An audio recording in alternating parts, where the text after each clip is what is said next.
estamos de volta com o nosso programa Movimento Wesleyano, Histórias de um Coração Abrasado. Desta feita temos um convidado especial, é o pastor Elias Aguiar. Ele que teve uma vida abençoada em todo o Ministério da Juventude e agora exerce um pastorado eficaz na 5ª Região Eclesiástica com o bispo Simvaldo Coelho. Vamos ouvir a sua história, vamos conhecer um pouco mais dele, uma pessoa que tem trabalhado há muitos anos, inclusive foi amigo meu em tempo de juventude, trabalhamos juntos, continuamos amigos, embora separados, longe, mas com o mesmo objetivo, de cuidar da Igreja de Cristo e pregar o Evangelho. Vamos agora ouvir o pastor Elias Aguiar com o seu testemunho, com o seu depoimento e conhecer um pouco da sua vida na história que ele tem no coração. Bem-vindo ao Movimento Wesleyano, Histórias de um Coração Abrasado.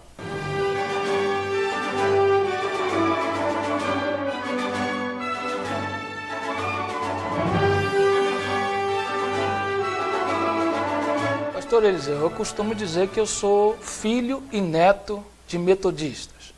Eu nasci num lar metodista, ainda não existia a Igreja Metodista Wesleyana.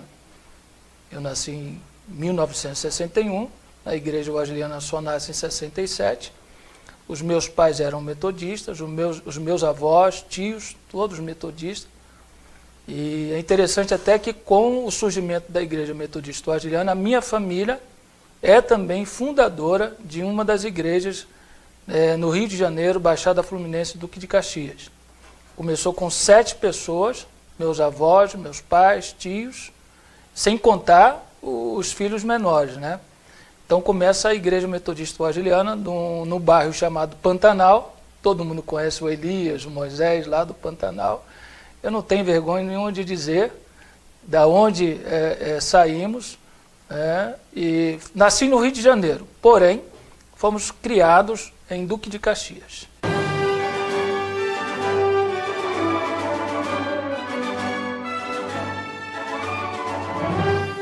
As reuniões de oração, de vigílias, do início do grande avivamento que estava acontecendo no Brasil, porque não foi só na Metodista, foram em várias igrejas na década de 60, né?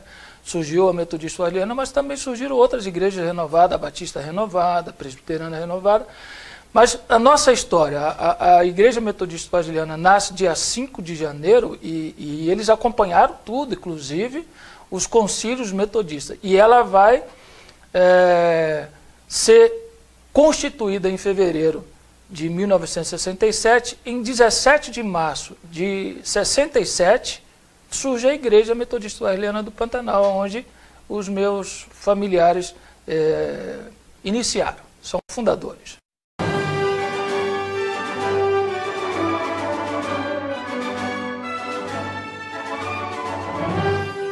Pastor Eliseu, desde os 12 anos, eu posso dizer que sou, como se dizia, tenho cadeira cativa nas convenções, retiros. Meus pais permitiram aos 12 anos que eu começasse a frequentar as convenções e peguei alguns diretores, na época Silmar, depois outros diretores bem antes da nossa turma, né? Peguei Silmar, peguei Jairo, peguei Cláudio Divino, peguei Gervaldo, os 4 anos do Gervaldo seguido, depois o Odilon, e aí veio o Arlindo, aquele período meio turbulento, e logo a seguir Simvaldo Coelho, hoje bispo Simvaldo Coelho.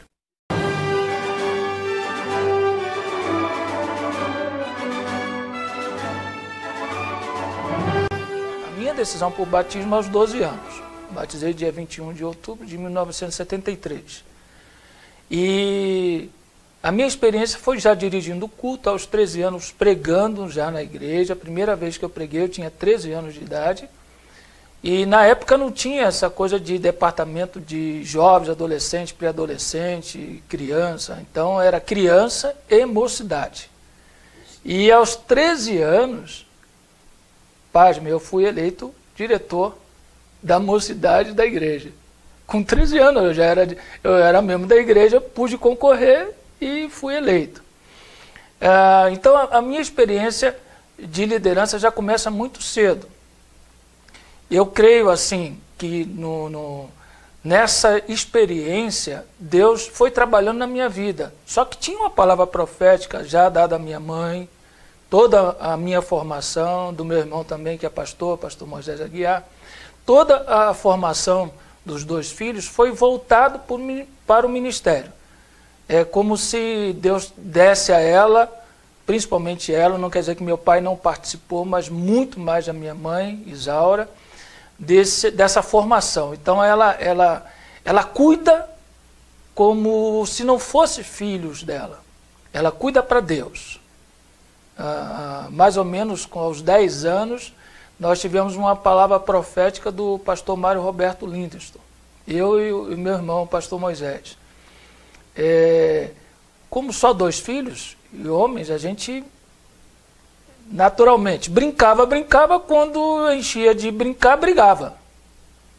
E minha mãe preocupada, porque ela queria a melhor formação e queria que os filhos fossem o tempo todo assim, atitude de cristãos e não envolvido em brigas, não envolvido em nada que pudesse tirar aquela vida cristã. Coisa também que às vezes se esquecia que éramos crianças, né? E eu lembro, e meu irmão também lembra, e a gente teve a oportunidade, antes do pastor Mário Roberto Lindos partir para o Senhor, de sentar com ele e fazer ele lembrar desse momento. E minha mãe, no concílio, depois de um culto que ele pregou, pediu para que ele orasse por mim e pelo meu irmão, dizendo assim: pastor Mário, ore por esses meninos, eles me dão tanto trabalho, eles brigam muito. Toda aquela preocupação dela. O pastor Mário orou. Ele impôs as mãos sobre a minha cabeça e do meu irmão.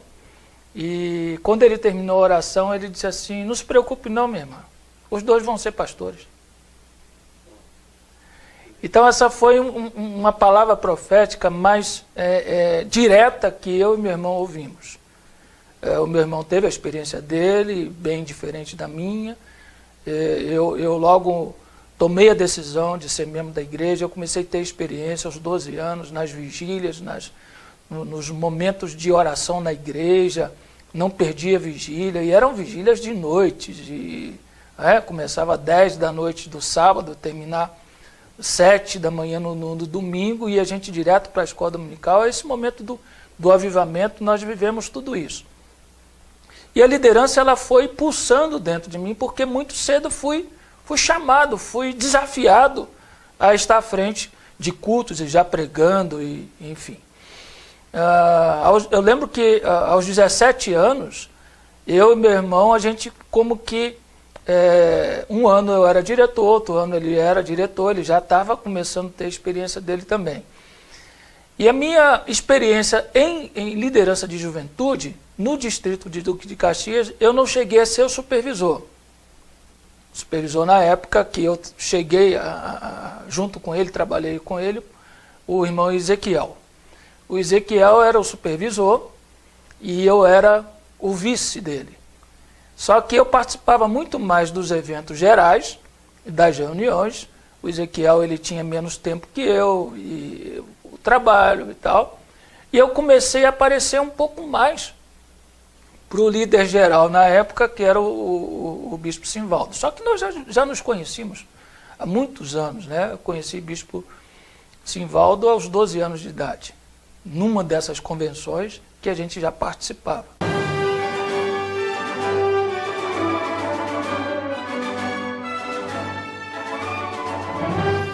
Um processo de Deus na minha vida.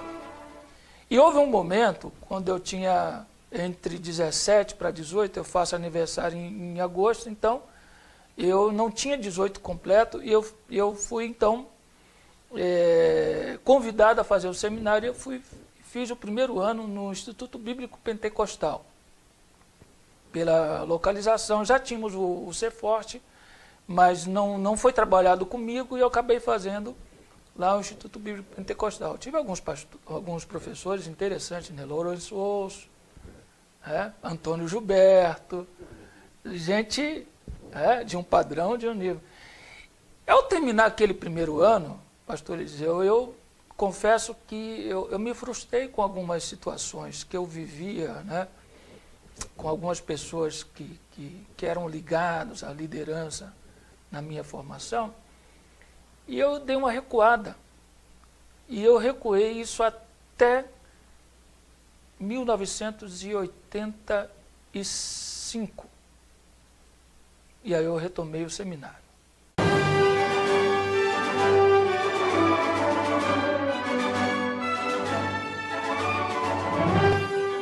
A minha história com a minha esposa, Ângela, que eu costumo dizer que, eu posso dizer que eu tenho uma paixão, né?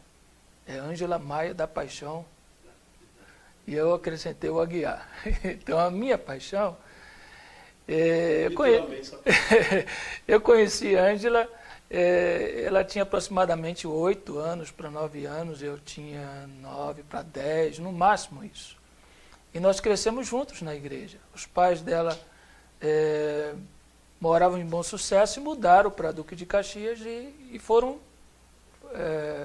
mais a mãe, né, que já era cristã, e se membrou lá na igreja wesleyana, que os meus avós fundaram, e crescemos juntos ali. E quando Ângela fez 15 anos, eu pedi ela em namoro. Eu esperei esse tempo todo, e a gente namorava de olho. Aquela coisa de que, não sei se você pegou, e alguns dos que estão vendo esse vídeo, o início da igreja wesleyana, uma coisa estranha, não vou dizer que ia acontecer em todos os lugares, mas homem de um lado e mulher do outro. E as crianças sentavam na frente, os meninos de um lado, as meninas do outro, só que ficavam um de frente para o outro. E a gente cantava, tinha a apresentação das crianças, mas durante o culto a mensagem está rolando, não tinha o cultinho das crianças. O entendimento de uma criança de uma mensagem às vezes não é tão, e a gente ficava olhando um para o outro, piscando o olho e tal. Só aos 15 anos, quando ela fez 15 anos, eu já estava quase com 17, que eu pedi Ângela em namoro. Então, houve um período de namoro aí, muito rápido, e a gente veio reatar esse namoro quando Ângela já tinha 19 anos, eu tinha 21 anos, e viemos a casar, eu com 23, ela com 21 anos. Temos uma diferença de quase 2 anos. Como casamos em setembro, eu já tinha completado os 23 e ela também já tinha os 21 anos. E né, tu me conheceu antes, né? Porque isso casamos em setembro de 84. E já nos conhecíamos antes.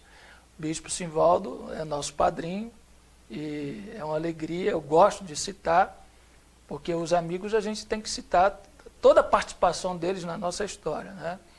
E eu falo assim com alegria, hoje realmente não só amizade, mas até mesmo dentro de um cenário de liderança da nossa igreja, para mim é uma honra dizer, ele é meu padrinho de casamento. Não é que eu penso que Deus proporcionou isso. Porque quando nós voltamos, eu disse que comecei a namorar, ela tinha 15, depois teve um período, e a gente só vai retomar, em definitivo, aí para casar. Eu fiz a seguinte colocação para ela, você sabe que você pode estar casando com um pastor, isso antes de casar. E ela disse, sim, eu sei, e não tenho dúvida do seu chamado, e creio que Deus logo, logo vai confirmar, e você vai voltar ao seminário.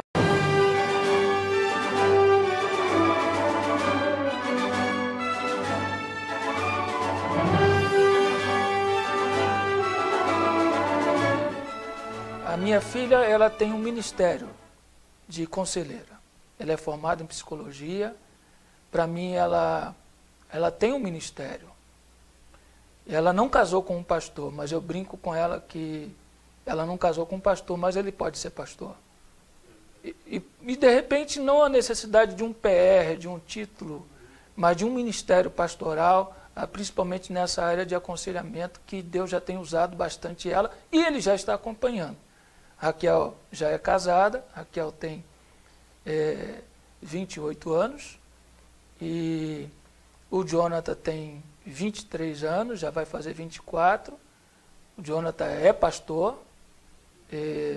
Você teve a oportunidade de ser professor dele no seminário interno em São Paulo. E Jonathan está pastoreando a igreja de Criciúma, uma igreja que está começando praticamente do zero, com poucas famílias. E eu tenho a alegria de dizer que a minha família é uma família sacerdotal. Um filho que eu nunca disse, você tem que ser pastor.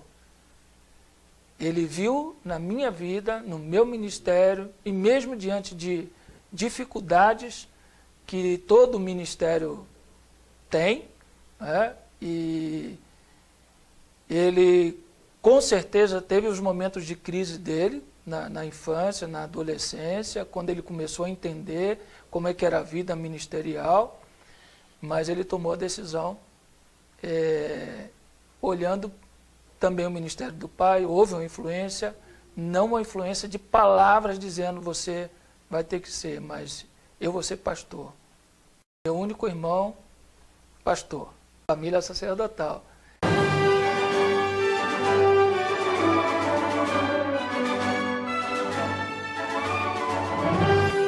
Minha primeira igreja foi em Bom Jardim, distrito de Nova Friburgo, Rio de Janeiro. Foram 2 mandatos lá, e eu não fiquei menos que 2 mandatos em cada igreja. A igreja já era, na época era concílio de ano em ano. Foi a minha primeira experiência, minha primeira igreja. A gente não esquece da primeira igreja. São as primeiras dificuldades, são as primeiras até dúvidas que às vezes acontecem, né? Mas foi muito bom. Está no nosso coração, Bom Jardim, primeira igreja. Ainda está essa igreja lá, segue. Depois eu fui transferido da primeira região para a terceira região. O bispo Elisiário fez um convite e eu fui, então, pastorear a igreja de Assis, segunda igreja. Fiquei 5 anos em Assis, entre aquele período que o concílio era de ano em ano e depois passou de 2 em 2 anos. Então, por isso que não fechou par, fechou ímpar. 5 anos em Assis. Assis nós vivemos muitas experiências. É interessante que um dos livros que eu li naquele período foi aquele, acho que é romance, chamado de um romance fictício, né? Você é que pode dizer, você pode me ajudar, Este Mundo Tenebroso 1.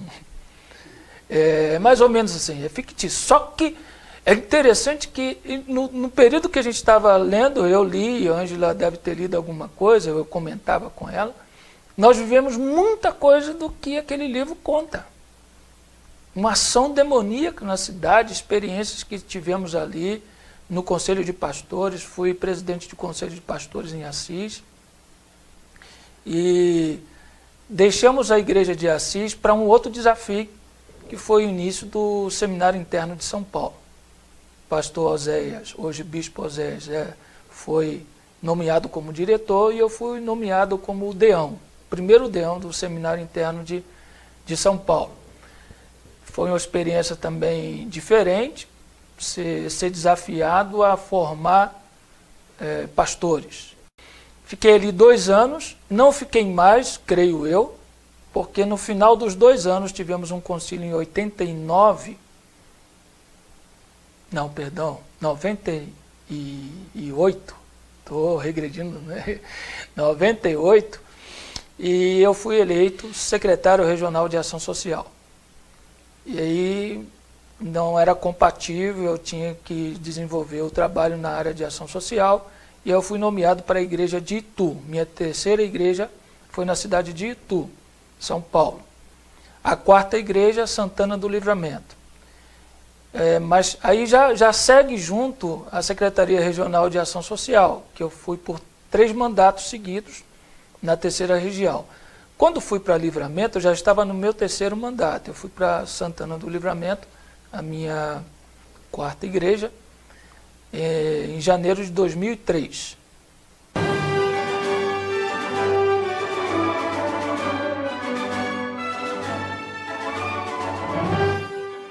em julho de 2003, no Concílio Geral, eu fui eleito secretário-geral de Ação Social. E o mandato de 6 anos, e o tempo que eu fiquei em Livramento, antes de vir para Curitiba, que é a minha quinta igreja, e exerci a função de secretário-geral. Foi uma experiência tremenda ser secretário-geral. Veio à mente, pastor Eliseu, todos os nossos sonhos, lá do início da juventude,